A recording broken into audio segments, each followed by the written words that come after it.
और क्या तुम मेरी इस बात पे यकीन करोगे कि पबजी खेलने से आंखें खराब या कमजोर नहीं बल्कि चील की तरह तेज होती है, या फिर पबजी खेलने से भाई लाइक लिटरली ब्रेन की प्रोसेसिंग पावर और फोकस इंक्रीज होता है, जिसकी वजह से हमारी मेमोरी इंक्रीज होती है और हम एग्जाम्स में ज्यादा मार्क्स लाते हैं। 100 on 100। भाई पबजी खेलने के बहुत से फायदे हैं और ये बात मैं अभी से ही कह देता हूँ, और इसीलिए ये वीडियो अकेले मत देखना, अपने माँ बाप बाबू बाबा सबके साथ देखना ताकि उन्हें भी पता चले, क्योंकि आगे इस वीडियो में मैं ऐसे पबजी के रियल लाइफ एप्लीकेशंस के बारे में बताने वाला हूँ जिसके बारे में सुनकर आपके मम्मी पापा तो बस यही कहेंगे, जा बेटा जी ले अपनी जिंदगी, बन जा तू भी स्ट्रीमर और खोल दे अपना भी यूट्यूब चैनल और खेल पबजी 24 घंटे। लेकिन पबजी तो बैन हो गई है ना। वेल, जरा इधर आओ। हमारे कुछ अंदरूनी खुफिया सूत्रों के अनुसार हमें खबर मिली है पबजी इंडिया में फिर से लॉन्च होने वाला है और भाइयों हमारी खुशियां लौट आ रही है।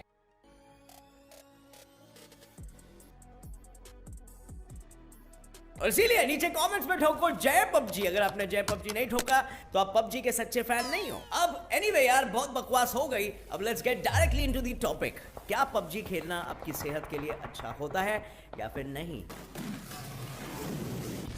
पर अब आएगा गेम में असल ट्विस्ट। हालांकि सारे गन्स का कलर अलग है, उसमें लगने वाले एमो का कलर अलग है, गन के अटैचमेंट्स का भी कलर अलग है और यहाँ तक कि दूसरे सब रिसोर्सेज जो मिलते हैं उन सब का भी कलर अलग है, और जो सीन का कलर है और जो इन सारी चीजों का कलर है वो एक दूसरे में कैमोफ्लेज यानी कि ब्लेंड हो जाता है, और इसकी वजह से वो सारी चीजों को स्पॉट करना स्टार्टिंग में काफी मुश्किल हो जाता है और अब उन्हें वो सारी चीजें पहले ढूंढनी पड़ेगी, और अगर किसी एनिमी को वो पहले मिली तो वो मस्त पेलेगा तुम्हें। और इसीलिए गेम और भी ज्यादा खेलते खेलते तुम्हारी आंखें तेज हो जाती है, इतनी तेज कि वो सारे कलर्स को आसानी से डिस्टिंग्विश करने लगती है, और यहां तक कि आपका ब्रेन और भी ज्यादा फोकस, उसकी प्रोसेसिंग स्पीड भी बढ़ जाती है। सारी चीजों और आवाजों पे खेलते खेलते आपका ब्रेन जो ट्रेन हो जाता है अलग अलग कलर्स, शैडोज और मूविंग ऑब्जेक्ट्स को डिस्टिंग्विश यानी डिफरेंशिएट करने में, वो आपके ब्रेन को और भी ज्यादा फास्ट बनाता है। और ये कलर्स को आसानी से डिफरेंशिएट करने की ट्रेनिंग जो उन्हें गेम से मिली,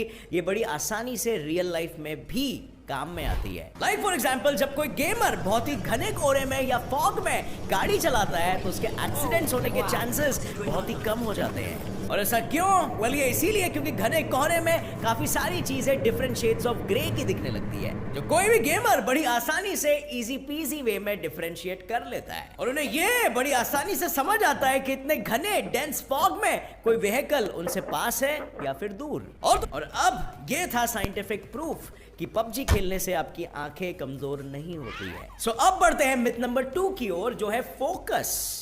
चलो अब बात करते हैं फोकस की। जब गेम में प्लेयर प्लेन से कूदता है तो तुमने ये बात नोटिस की होगी कि गेमर का फोकस डायरेक्टली इंक्रीज हो जाता है, उसकी आंखें एक झटके में स्क्रीन पर गड़ जाती है और अब वो गेम एंड होने के पहले स्क्रीन के अलावा किसी और जगह पे फोकस नहीं करता है, क्योंकि सीधी सी बात है, नजरें हटी दुर्घटना घटी। गेमर की आंखें और कान हमेशा पूरे के पूरे गेम में फोकस्ड ही रहते हैं, क्योंकि कभी भी फुटस्टेप की आवाज, व्हीकल्स की आवाज और फायरिंग की आवाज कहीं से भी आ सकती है। बिना विजुअल के कोई भी आवाज अगर आई तो कहां से आई, अप्रोक्सीमेटली कितने दूर से आई, कितने जनों की आवाज आई, ये सब ब्रेन को कैलकुलेट करना इंपॉर्टेंट हो जाता है। और यहां तक कि आपका ब्रेन आपकी आंखों की मदद से विजुअली फोकस्ड भी हो जाता है, जैसे कि हर जगह वो ढूंढता रहता है कि कहीं कोई सांप बना हुआ तो नहीं है या फिर कोई गीली सूट में कहीं सोया हुआ तो नहीं है। और इसीलिए गेम खेलते वक्त गेमर्स का पूरा ब्रेन और फोकस गेम में गड़ा हुआ होता है, और इसीलिए गेम खेलते खेलते आपका ब्रेन एक तरीके से ट्रेन हो रहा है कि किसी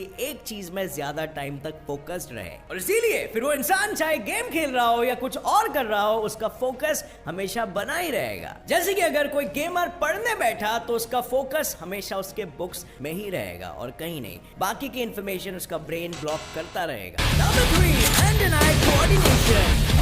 अगर कोई फ्यूचर डॉक्टर ये वीडियो देख रहा है और वो पबजी खेलता है या फिर ये पॉइंट सुनने के बाद वो खेलेगा, तो boss I bet on you, तुम्हारे द्वारा की जाने वाली सारी सर्जरीज में 27 to 35% कम एरर्स या मिस्टेक्स होने वाले हैं। पर भाई ऐसा क्यों? चलो एक बार वापस से इसे गेम की मदद से समझते हैं। एडिटर साहब ले आओ गेम वापस से एक बार स्क्रीन पर।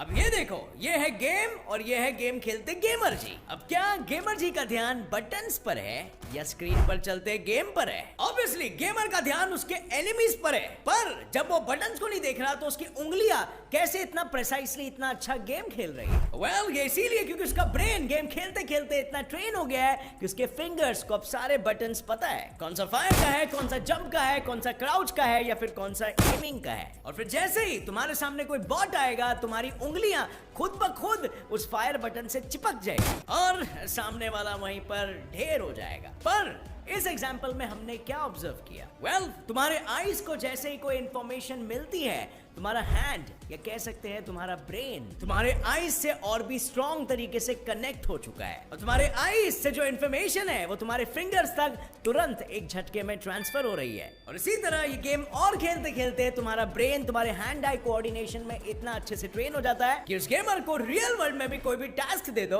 और वो उसे चुटकियों में कर देगा। फॉर एग्जाम्पल, क्रिकेट में कैचिंग या थ्रोइंग अ बॉल उसका इंप्रूव हो जाएगा, क्योंकि कैचिंग में तो आपको सिर्फ बॉल ही दिखता है, मतलब आपका ध्यान तो सिर्फ बॉल पर होता है और पकड़ते तो आप अपने हाथ से हो ना। और अगर फ्रेंड्स यहाँ पर एक बहुत ही इंपॉर्टेंट चीज आती है, अगर किसी गेमर का हैंड आई कोऑर्डिनेशन बहुत ही अच्छा है तो वो और किस काम में अच्छा होगा? Think about it, multitasking, right?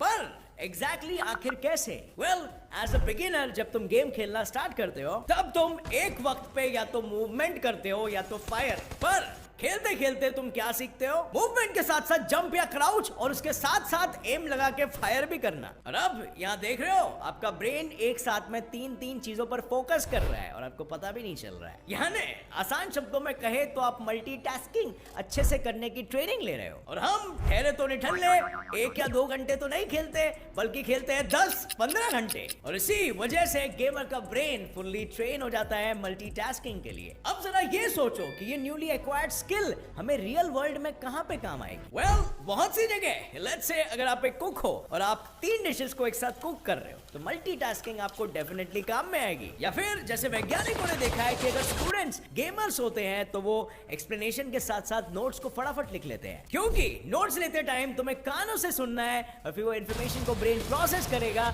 और फिर उसके बाद तुम्हें हाथ यूज करके लिखना है। और ये चीज नॉन गेमर्स का ब्रेन जल्दी से नहीं कर पाता है और इसीलिए ज्यादातर वो लोग पीछे छूट जाते हैं। और अब तुम में से कोई एक बोलेगा, वेट, तुमने तो डॉक्टर्स के बारे में बात करने की बात की थी। जैसे फॉर एग्जांपल लैप्रोस्कोपिक सर्जरी में डॉक्टर्स बॉडी के अंदर रिमोट कंट्रोल इंस्ट्रूमेंट्स डालते हैं और फिर स्क्रीन पर देखते देखते रिमोट कंट्रोलर की मदद से आपके बॉडी के अंदर ऑपरेशन करते हैं। Operation sounds familiar gamers? और अब अगर डॉक्टर्स पबजी खेलते हैं तो उनका हैंड आई कोऑर्डिनेशन और भी अच्छा होगा, मतलब ऑपरेशन में उनसे काफी कम मिस्टेक होगी, उनका प्रिसीजन यानी काम करने का तरीका भी काफी अच्छा होगा। अब एक फाइनल सा ट्विस्ट इस वीडियो में, जैसे कि हमें पता है मेरे समझदार दोस्तों, कोई भी चीज की अति हमेशा हानिकारक होती है और वैसे ही पबजी का एडिक्शन भी आपके लिए काफी हानिकारक हो सकता है। डॉक्टर्स के अनुसार आपको सिर्फ 7 से 8 घंटे पबजी खेलना चाहिए एक दिन में, नहीं रे पगलू, एक हफ्ते में। और अगर इससे ज्यादा तुम खेलोगे तो एक हाई चांस है कि तुम एडिक्टेड हो सकते हो और एडिक्शन फिर एक दूसरे सेट ऑफ प्रॉब्लम्स लेकर आएगा। That's it for PUBG my friends। उम्मीद है आपको ये वीडियो पसंद आया और इससे कुछ नई बातें आपको बिल्कुल जानने मिली। और अगर ये वीडियो पसंद आया तो अभी ठोको एक लाइक, हमारा भाई तुम्हारे लिए इतनी अच्छी इन्फॉर्मेशन जो लेके आया है। That's it friends, अगर आप नए हो तो सब्सक्राइब का बटन हिट कर दो और बेल नोटिफिकेशन को ऑन कर लो ताकि आप आगे आने वाली हमारी कोई भी वीडियो की अपडेट को मिस ना कर